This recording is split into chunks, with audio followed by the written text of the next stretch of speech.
नमस्कार, दहाड़ में आपके साथ मैं हूं आयुष।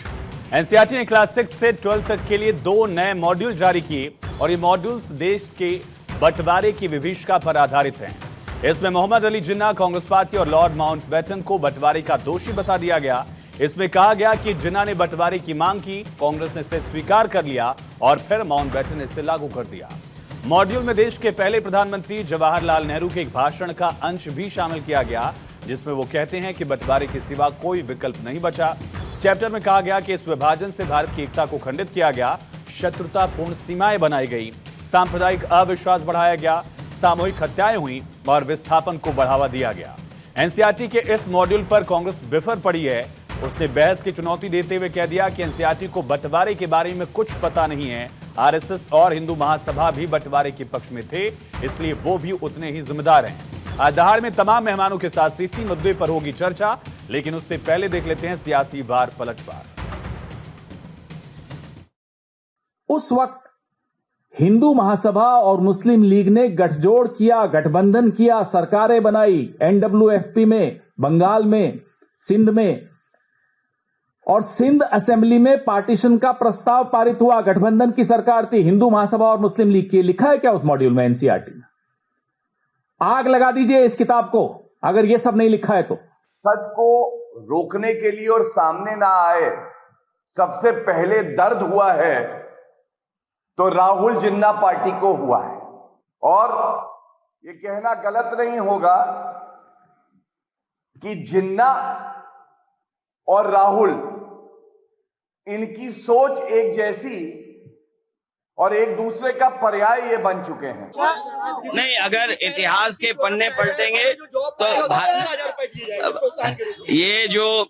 ये इतिहास के जब पन्ने आप पलटोगे तो बहुत सारे इतिहास में ये भी बातें लिखी है कि किस किस ने माफी मांगी है, तो माफी मांगने वाली बात भी आएगी। और ये बार बार जो झूठ बोला जाता है ना पार्टीशन के बारे में, अरे भाई उस वक्त कितने मुसलमानों को वोट डालने का इख्तियार था? 2 या 3% को भी नहीं था।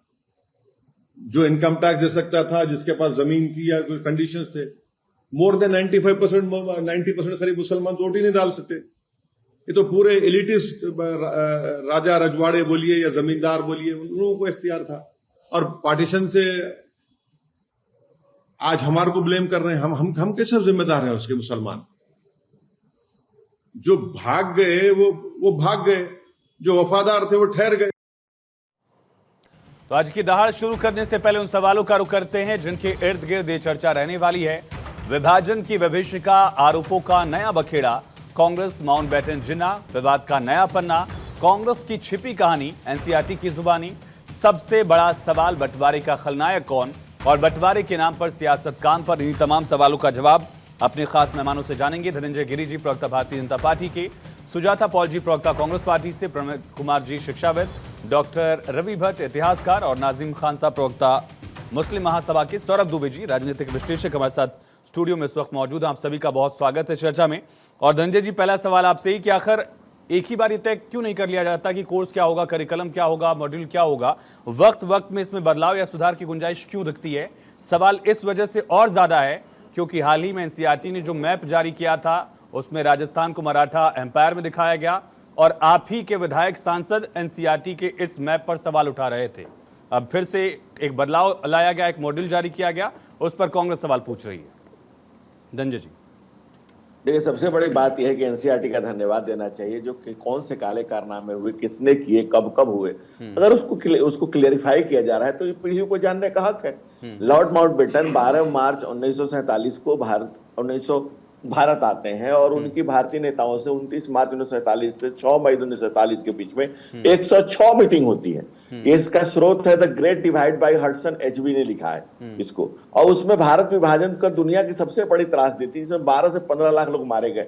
नेहरू जी ने 1960 में इंटरव्यू में पूछा गया कि इतनी जल्दबाजी में विभाजन क्यों किया, उनको इसकी इतनी जल्दबाजी भी क्या थी? तो उन्होंने कहा कि कम से कम विस्थापन की तैयारी तो कर ली होती। जवाब में नेहरू जी कहते हैं कि हम थक चुके थे और फिर से जेल नहीं जाना चाहते थे। तो जो नेता इस तरह से बात करें, और अलामा इकबाल ने 1930 के भाषण में पहली बार उत्तर पश्चिम में भारत में एक अलग मुस्लिम राज्य का प्रस्ताव दिया था, इस्लाम एक अलग सांप्रदायिक राजनीतिक राष्ट्र परिभाषित किया था, और 1933 में इसको रहमत अली ने पाकिस्तान नाम दिया था और ये सिर्फ मैं नहीं कह रहा हूं, भारत और पाकिस्तान का विभाजन बाबा साहब डॉक्टर भीमराव अम्बेडकर की किताब है। एक बात आप बताइए, अगर गलतियां बहुत सारी हैं तो कैसे एक ही बार में सब कुछ सुधार लिया जाएगा? अगर उसको सिलसिलेवार ढंग से ठीक करना है, कभी इतिहास में ठीक किया जाएगा, कभी कोई पन्ना अधूरा रह जाएगा। हजारों साल का इतिहास है, कोई 30 साल में थोड़ी पर्सिया ईरान हो गया, ऐसी कहानी है। ये तो 200 साल के खाली अंग्रेजों की गुलामी की बात तो उसको है। ऐसा ठीक करिए कि नहीं, आप एक बात बताइए, आप नहीं, आयुष जी मुझे एक बात सुन लीजिए, आपने सवाल के जवाब तो सुन लीजिए। 1000 साल का परकीय आक्रमण का इतिहास है, 1000 साल का।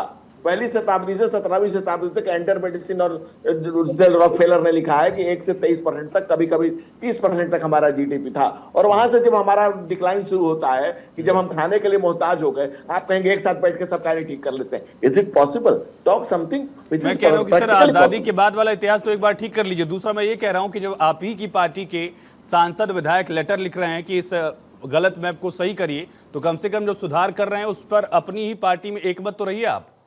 सही गलत वाले पैमाने पर ही नहीं रहा मैं।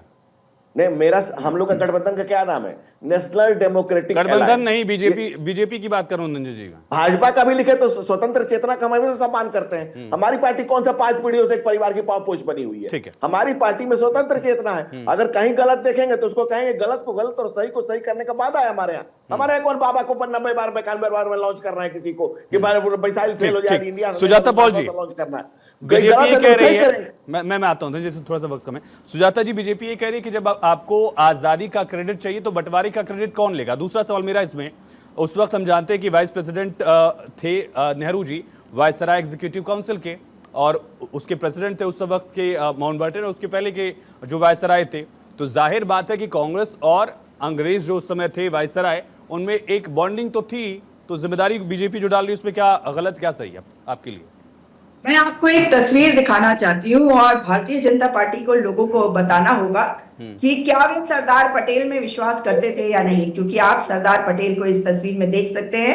और ये वही वाली मीटिंग है जहां पे माउंटबेटन प्लान के बारे में बताया गया। लेकिन आजादी की लड़ाई में ये बात तो साफ है कि आरएसएस, हिंदू महासभा का कोई रोल नहीं रहा। लेकिन इनका रोल कहां रहा उसके बारे में थोड़ा सा वक्त दीजिए, बता देती हूँ।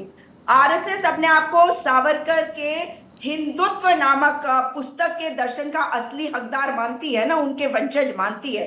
तो यहां पे बता दूं कि 2 अलग राष्ट्र के बारे में जिन्ना ने बोला, और जिन्ना से पहले इनके सावरकर ने बोला। और हिंदू महासभा के 19th अधिवेशन, मैं सही कोट करके बताती हूँ इन्हीं की पुस्तकों से, सन 1937 अहमदाबाद में उन्होंने कहा, एंड आई कोट, फिलहाल हिंदुस्तान में 2 प्रतिद्वंदी राष्ट्र पास पास रह रहे हैं। कई अपरिपक्व राजनीतिज्ञ यह मानकर गंभीर गलती कर बैठते हैं कि हिंदुस्तान पहले से ही एक सद्भावपूर्ण राष्ट्र के रूप में ढल गया है, या सिर्फ हमारी इच्छा होने से ही इस रूप में ढल जाएगा। इस प्रकार के हमारे नेक नियत वाले पर लापरवाही सपनों को सच्चाइयों से बदलना चाहते हैं। दूसरी बात पे आती हूँ, जब 1942 में हम कह रहे थे अंग्रेजों भारत छोड़ो, उस वक्त इनके हिंदू महासभा, इनके लोग किसके साथ सरकारें बना रहे थे? सुजाता जी, हिंदू महासभा ने 2 नेशन थ्योरी की बात कब की? मैं प्लीज धनंजय जी, हिंदू महासभा ने 2 नेशन थ्योरी की बात कब की? पहला सवाल ये। दूसरा सवाल जो मेरा था कि वायसराय एग्जीक्यूटिव काउंसिल में 47 में ही नेहरू जी वाइस प्रेसिडेंट थे, बंटवारा 47 में हुआ, ये हम सब जानते हैं। क्या उसकी विभीषिका को रोका जा सकता था, कम किया जा सकता था? और अगर ऐसा था तो नेहरू जी की जिम्मेदारी क्या नहीं थी? आपने जो मुझसे सवाल पूछा उसी का जवाब दे चुकी हूँ। 19th अधिवेशन सन 1937 अहमदाबाद, हिंदू महासभा, उसमें 2 नेशन थ्योरी है क्या? हिंदू राष्ट्र या 2 नेशन थ्योरी? मैं ये पूछ रहा हूँ, दोनों चीजें अलग अलग हैं। थ्योरी का मैंने आपको बताया, उसमें दोनों चीजें अलग हैं। हिंदू राष्ट्र की मांग हिंदू महासभा ने की, या हिंदू महासभा ने कहा कि 2 नेशन थ्योरी पर हम सहमत हैं? सुन लीजिए, हाँ। अरे सुन लीजिए ना, इसका आखिरी इनका वक्तव्य का जो हिस्सा है वो पढ़ के सुना दे रही हूँ, बिना पढ़े नहीं बता रही हूँ। हिंदुस्तान में मुख्य तौर पर 2 राष्ट्र है, हिंदू और मुसलमान, अनकोट, ये सावरकर ने कहा था। ठीक है, धनंजय जी जवाब दीजिए। हिंदू महासभा ने 2 नेशन थ्योरी दी, सुजाता जी कह रही है। ठीक है, बहुत क्विक सा रिस्पॉन्स। फिर बाकी मेहमानों के पास नहीं, जाऊंगा। आयुष जी, अगर नहीं, राहुल बता गांधी नहीं कहते दीजिए। कि 1930 के पहले 1937 ठीक है, मैम तो प्लीज मैम, आप लोग डरते ठीक है, क्यों है भाई? धनंजय जी, हाँ। असलियत सुन लीजिए ना। धनंजय जी, ठीक है, धनंजय जी बोलिए, ठीक है, आयुष जी, मैं प्रणय जी आता हूं आपके पास। कहते कि 37 जो है वो 30 के पहले आता है तो शायद मैं मान भी लेता, लेकिन पढ़े लिखे आदमी अगर सुजाता कहें जी, ये सब बातें, सुजाता जी हो गया। हाँ, सुन तो आपने जो लीजिए। पूछा है उसी पर उनका रिएक्शन ले रहा हूँ। हाँ बोलिए। नहीं, पहले मुझे खत्म तो कर लेने अरे दीजिए बोल दिया भाई, आपने बहुत कि जल्द हिंदू महासभा ने आपको- ट्यूडेशन थ्योरी दी, मैंने पूछा आपसे, आपने मैं बताया, बता- उस पर उनका अरे जवाब नहीं सुन लीजिए ना, लीजिए। मैंने वाइसराय एग्जीक्यूटिव 1942 काउंसिल को पूछा, में- आपने जवाब नहीं दिया, उस पर जवाब सुन लीजिए। मैं नहीं, रिक्वेस्ट कर रहा इसके हूँ, आगे इतनी सी मैं आऊंगा, बात मैं नहीं वापस है। आऊंगा, मैं वापस आऊंगा, मैं वापस ठीक है, आऊंगा, मैं वापस आऊंगा आपके पास। इस पर एक कमेंट हो जाए उनका, उसके बाद बाकी मेहमान भी वेट करें प्लीज। मैम धनंजय जी बहुत शॉर्ट में। आयुष जी, अगर राहुल गांधी जी कहते हैं कि 37 जो है वो 30 के पहले आता है तो मैं मान लेता, लेकिन कोई पढ़ा लिखा आदमी, बहन सुजाता पढ़ी लिखी है, इनको ऐसा नहीं बोलना चाहिए। अलामा इकबाल ने 1930 में भाषण में पहली बार उत्तर पश्चिम भारत में अलग मुस्लिम राज्य का प्रस्ताव रखा। रहमत अली ने 1933 में पाकिस्तान नाम दे दिया। क्या वीर और सावरकर ने रहमत अली ट्यूनेशन की भारत बात की आया थी? नहीं, वही लंदन पूछ में रहा बैठ करके दिया। कुछ भी और बोलते 37 जाओ। में आप कर रहे कुछ भी हैं, बात तो 37 वो बजे की बात असलियत आप कर नहीं रहे हो हैं। जाती, झूठ बहन तो आपने फैलाने खुद अभी की कहा कि कर रहे हैं 37, आप लोग। आपने सच्चाई खुद है, अभी कहा कि झूठ 37 में फैलाना बोला बंद है। करो। और क्या अलामा नहीं इकबाल ने ठीक है, 30 में बोला? आपसी बहस में नहीं। प्रणय जी मेरा सवाल आपसे है, प्रणय जी ये मॉड्यूल वाला कॉन्सेप्ट क्या है? प्रणय जी ठीक है, प्रणय जी ये मॉड्यूल वाला कॉन्सेप्ट क्या है? मॉड्यूल एग्जैक्टली है क्या? आयुष जी एक मिनट, प्लीज नहीं धनंजय जी, नहीं सुजाता जी, धनंजय जी प्लीज वेट करिए, प्लीज वेट करिए, प्लीज वेट करिए। प्रणय जी मेरा सवाल आपसे है, नहीं प्लीज वेट इनके सवाल का जवाब प्रणय तो जी, दे मैं आता हूं। आपने बता दिया कि पहले अल्लामा इकबाल ने दिया था, पहले 37 आता है कि 30 आता है? ठीक है, हो गया। प्रणय जी जो मेरा सवाल राहुल था, बाबा कहते तो मॉड्यूल है क्या एग्जैक्टली? 37 से पहले आता है, 30 प्रणय बाद जी में आता है। ठीक है, बस 15 अगस्त 1947 अरे रुकिए भाई। यदि आज्ञा दें आप तो मैं अपनी बात रखूं। प्रणय जी बोलिए। आयुष जी, मेरी आवाज मैं समझता हूं कि आप तक पहुंच रही होगी। जी स्पष्ट आ रही, बोलिए सर। सबसे पहले मैं एक सुजाता जी ने अभी जो स्वातंत्र वीर सावरकर जी के विषय में कुछ कहा है, उस पर केवल एक टिप्पणी करके आपके प्रश्न के उत्तर पर आता हूं। ठीक है।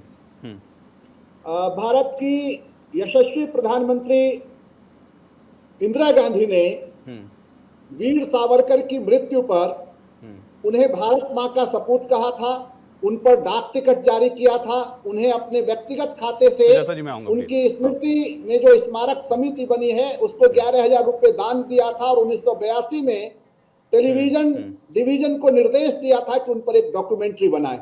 मैं समझता हूं कि इंदिरा गांधी देश के लिए जीने वाले, देश के लिए काम करने वाले व्यक्ति के प्रति आदर रखती थी, इसीलिए उन्होंने ऐसा किया था। ठीक है, शेष मैं सुजाता जी पर छोड़ता हूं और वर्तमान कांग्रेस के लोगों पर छोड़ता हूं। ठीक है। जहां तक आपने कहा कि मॉड्यूल ये मॉड्यूल क्या है, हाँ। एनसीईआरटी हमेशा, केवल आज नहीं, 1968 में प्रथम शिक्षा नीति आई, 1986 में दूसरी और 2020 में तीसरी। स्वाभाविक है कि 78 वर्ष में देश की बड़ी गौरवशाली और ऐतिहासिक यात्रा रही है, और ये किसी एक पार्टी की नहीं है, बल्कि भारत के करोड़ों लोगों के आकांक्षाओं और सपनों के कारण भारत लगातार दुनिया में तरक्की कर रहा है। भारत के बड़े सपनों को, चाहे वो अंतरिक्ष में, विज्ञान में, तकनीक में, नवाचार में, या देश के भीतर ही जो बदलाव आए हैं, उस बदलाव को युग के अनुकूल पाठ्य पुस्तकों में शामिल करना ये एनसीईआरटी चाहती है। जहां तक इतिहास की बात है, तो यह जो विभाजन है, ये दुनिया की सबसे बड़ी त्रासदियों में से एक है। उस वक्त परिस्थितियां क्या थी, किसको जिम्मेदार माना जाए इस विभीषिका के लिए? रवि सर।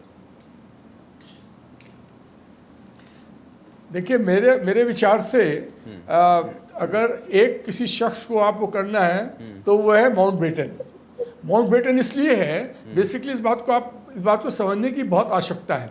बाकी राजनीतिक परिस्थितियां उस समय जो भी रही, पर उसके अंदर सबसे ज़्यादा जो विभाजन की जो विभीषिका का जिम्मेदार जो है वो है माउंटबेटन। द रीज़न इज, देखिए, इन्होंने जिस समय आपको सबको मालूम है कि 16 अगस्त को 1946 के अंदर जिन्ना ने डायरेक्ट एक्शन की बात कर दी थी। उसके बाद में वहां पर आपको अच्छी तरीके से मालूम, कलकत्ता के अंदर भी काफी वायलेंस हो गया था, कम्युनल राइट्स हो गए थे, तो एक प्रेशर तो पड़ रहा था सबके ऊपर। लेकिन जो लॉर्ड माउंटबेटन की जो सबसे जो खराब बात थी वो ये थी कि 15 अगस्त को उन्होंने डिक्लेयर तो करा, जबकि ये बात मालूम थी कि टाइम उनके पास 30 जून 1948 तक का टाइम था, as per the British parliament उनको मिला हुआ था। लेकिन उनको उनका व्यक्तिगत स्वार्थ भी उसके अंदर था, ये बहुत कम लोग जानते हैं। व्यक्तिगत स्वार्थ ये था, पहली बात तो उनकी ईगो बहुत बड़ी थी।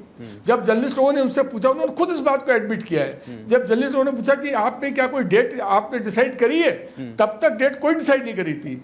बाद में माउंटबेटन ने बात खुद कही कि I have simply said out of blue and because I want to tell that I am the boss, I am in the control of the events. उन्होंने 15 अगस्त बोल दिया। दूसरा कारण क्या था 15 अगस्त को बोलने का, कि 15 अगस्त जो था जापान के सेकेंड वर्ल्ड वॉर के अंदर सरेंडर करने की सेकेंड एनिवर्सरी थी, तो 15 अगस्त तो उससे भी उनको मैच कर रहा था। और जो तीसरी बात जो सबसे थी कि इनको यहाँ के बाद, इंडिया के बाद में 1947 के बाद में 15 बाद इनको जल्दी थी जाने के लिए ब्रिटेन वापस, क्योंकि वहाँ की जो नेवल फोर्स थी उसके अंदर इनको कहना चाहिए इनका जो था, इनकी सीनियरिटी लूज हो जाती अगर यहाँ से लेट जाते। तो ये इनके 3 अपने रीजन थे जिसकी वजह से उन्होंने जल्दी किया। ठीक है सर। नंबर तीसरी बात इन्होंने जो करी कि आप ये देखिए कि इन्होंने रेडक्लिफ को जो उन्होंने बुलाया है, एक ऐसे शख्स को बुलाया है जो कभी हिंदुस्तान में आया ही नहीं था, नंबर 1। नंबर 2, उसको हिंदू मुस्लिम की साइकी नहीं मालूम कुछ भी, और उसको बुला के केवल 5 हफ्ते का उसको टाइम दिया जाता है। अरे 5 हफ्ते के अंदर तो एक मोहल्ले का बंटवारा नहीं हो सकता है। बिल्कुल, बहुत टाइम है। उसको दिया आउटडेटेड नक्शे दिए जाते हैं। इंपॉर्टेंट पॉइंट आपने दिया, यानी अंग्रेजों की जो भी कारगुजारी थी उसका दर्ज जो है वो दो देशों ने यहाँ भुगता। सौरभ जी सवाल आपसे। मेरे को 2 मिनट थोड़ा सा वक्त मैं माफी चाहूंगा सर, थोड़ा सा टाइम दे दीजिए सर, वक्त का मैं माफी चाहूंगा प्लीज सर। देखिए सौरभ जी मेरा सवाल तो सुनिए पहले। मॉड्यूल पाठ्यक्रम, ये इस पर खूब सियासत हो रही है, लेकिन जिम्मेदार कौन है ये आपने इतिहासकार से सुना। तो उस वक्त नेहरू जी भी वाइस प्रेसिडेंट थे, वाइसराय एग्जीक्यूटिव काउंसिल के। बीजेपी इस वजह से उन पर जिम्मेदारी डाल रही, लेकिन विरोध किसने किया? आरएसएस ने विरोध किया, हिंदू महासभा ने विरोध किया, किस पार्टी ने विरोध किया इस बंटवारे का? देखिए आयुष जी, सबसे पहले तो श्री कृष्ण जन्माष्टमी की सभी को हार्दिक शुभकामनाएं। और जो हमारी सबसे प्रामाणिक भागवत गीता है उसमें ये लिखा हुआ है निश्चित तौर पे कि तस्मात् शास्त्रम प्रमाणम ते कार्य कार्य व्यवस्थितो ज्ञात्वा शास्त्रम विदोनक्तम कर्म कतुर्मिहार हसी। मतलब सही शास्त्रों में लिखा हुआ वही ज्ञान हमें देता है कि हमें किस मार्ग पर चलना है। तो मैं मानता हूं कि जो ये बात आपकी आई है कि किसने क्या कहा, संघ ने क्या कहा या फिर वीर सावरकर ने क्या कहा, हिंदू महासभा ने, देखिए ये सब बातें जो है गुमराह करने वाली है। जो सही और सटीक बात है वो सिर्फ ये है कि 2 व्यक्तियों की महत्वाकांक्षा, एक प्रधानमंत्री, पूर्व प्रधानमंत्री पंडित जवाहरलाल नेहरू, दूसरा जिन्ना, उनकी महत्वाकांक्षाओं के कारण इस देश का विभाजन हुआ और यही एक कड़वा सत्य और इसी को तो ऑप्शन क्या था? प्रांतीय चुनाव में सारे मुस्लिमों ने मुस्लिम लीग के लिए वोट किया, 46 में हमने देखा ही। उस वक्त भी कोई ऐसा शख्स नहीं खड़ा था महात्मा गांधी के अलावा अगर देखा जाए जिसने मेजरली विरोध किया हो, कोई आंदोलन खड़ा कर दिया हो, सड़कों पर कोई पार्टी उतर गई हो, कोई ऐसा पैरेलल एग्जांपल बताइए। विरोध किया किसने फिर? नहीं, विरोध करने का सवाल ही नहीं है ना। देखिए मैंने आपको क्या बोला कि अगर हम बार बार जिक्र कर रहे हैं कि इतिहास में भारत पाकिस्तान के किन लोगों ने क्या बयान दिए थे, लेकिन जब मूल प्रश्न आया था, जब विभाजन की बात आई थी, तब विभाजन सिर्फ इसी शर्त पे हुआ था कि इस देश का प्रधानमंत्री बनने की चाह पंडित जवाहरलाल नेहरू को थी, इसी कारण से। लेकिन दूसरी नाजिम साहब की बात जाइएगा, दूसरी चीज है जो शास्त्रों में गलत पढ़ाया जाता है हमको बार बार, जिस प्रकार से आक्रमणकारियों को हमें महान बताया जाता है, हमारे स्वतंत्रता सेनानियों का अपमान किया जाता है, ये तो फैक्ट है ना कि मुस्लिम लीग के पक्ष में वोट था ज्यादा, उनके पक्ष में लोगों ने वोट किया, मुसलमानों ने, दोनों साइड से, चाहे वो बंगाल साइड से बात की जाए या दूसरे NWFP की साइड की बात की जाए, ये फैक्ट है। इसी वजह से बंटवारा हुआ। ऑप्शन क्या था फिर? हाँ देखिए, ऑप्शन तो आपके सामने है कि देखिए आपके सामने हाजी नाजिम खान वही है जिनके पूर्वजों ने गांधी जी को चुना, गांधी जी के मुल्क को चुना, तो इससे बड़ा एग्जाम्पल तो कोई हो नहीं सकता। और रही बात अभी जब बात आई कि आपने कहा किसने विरोध करा, यहाँ विरोध करने की बात कहां से आ जाएगी? हिंदू, सुन तो लीजिए, हिंदू महासभा ने तो पहले हिंदू राष्ट्र की बात कर दी थी, तो वो विरोध क्यों करेंगे भाई? वो विरोध क्यों करेंगे? यही तो आयुष जी देखो, यही तो था कि उसी दौर में भी मुसलमान को दबाने की कोशिश करी गई थी और आज भी इस तरीके की बात करी गई है कि सौरभ जी के द्वारा बात बारी बारी सुनिए, आप मेरी आवाज को रोक नहीं सकते। आप भारत के संविधान को पढ़ लीजिए, भारत के संविधान को पढ़ लीजिए। हाजी नाजिम खान को जो संविधान ने आज़ादी दी है बोलने की, उसको तो कम से कम आप स्वीकार कर लीजिए। और रही बात ये, उस वक्त सुन लीजिए, उस वक्त देश का बंटवारा जो होने में, वहां पर वो एक पॉलिटिक्स थे जिन्होंने देश का बंटवारा किया और उसमें हिंदू महासभा का अहम रोल था, जिन्होंने पहले देश का बंटवारा होने से पहले। ठीक है, हो गया। सिर्फ और सिर्फ भारत की बात करते हैं, हम भारतीय हैं और इंशाल्लाह यही हमारे इस देश के इतिहास को नहीं मिटा सकते आप। ठीक है, गौरवशाली इतिहास इस देश का रहा है जिसको आपने लगातार तोड़। अरे आप तो हिंदू महासभा वाले लोग हैं जो, अरे आप तो सिर्फ देश के अंदर हिंदू राष्ट्र की बात करते हैं। हाजी नाजिम खान देशभक्त की बात करेगा, भारत की बात करेगा। भाई हमारे बुजुर्गों ने तो गांधी जी का मुल्क चुना। ठीक है, सुजाता जी, हो गया प्लीज। सुजाता जी, जो बीजेपी आरोप लगा रही है कि उस वक्त की परिस्थितियों की वजह से, एक्शन की वजह से, पश्चिम बंगाल की बात की जाए, पंजाब की बात की जाए, जम्मू कश्मीर की बात की जाए, आज तक कई ऐसे पहलू हैं जिसका दंश आज तक लोग झेल रहे हैं। जवाब आपका। सच्चाई ये है कि सबसे पहले तो आपको ये बता दूं कि मेरी माताजी का परिवार उसी क्षेत्र से आया था जो आज पाकिस्तान है। इसलिए जो हमने सहा है वो इन लोगों ने कहा सहा, इसलिए इनको पता क्या है कि आगे कैसे बढ़ना होता है। मेरे 2 मामा पीछे छूट गए थे, जिनको बाद में इधर किसी तरह से लाया गया, वो आए और कई महीनों तक वो मेरे अपने पिता, अपने माता, अपने भाई बहनों से नहीं मिल पाए थे। इसलिए उनके बारे में हमें कोई ना बताए और हमें आगे बढ़ने की जरूरत थी। वही उनके माता पिता ने उनको सिखाया और उनके बच्चों ने आगे अपने बच्चों को। लेकिन आज जो अभी डॉक्टर भट्ट ने बात कही है वही सच्चाई है। और जो कारण उन्होंने बताए हैं कि रैडक्लिफ इस बात को समझता ही नहीं था और किस प्रकार से धनंजय जी, कल लाल किले से प्रधानमंत्री ने कहा कि दल से बड़ा देश है, देश के लिए सभी लोग आगे आए।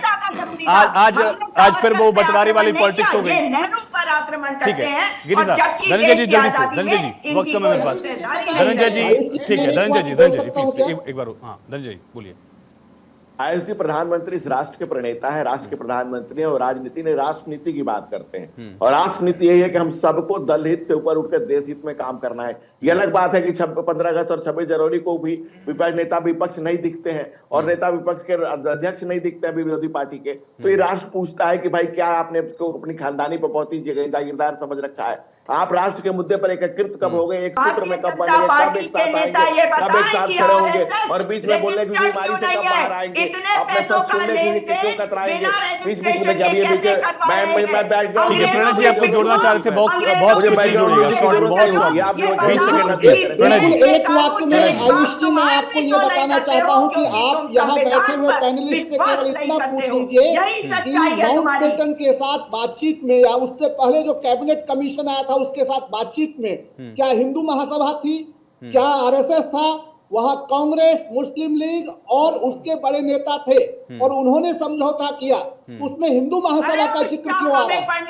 हिंदू महासभा की इस स्थिति में थी कि वो अपनी बात मनवा सके।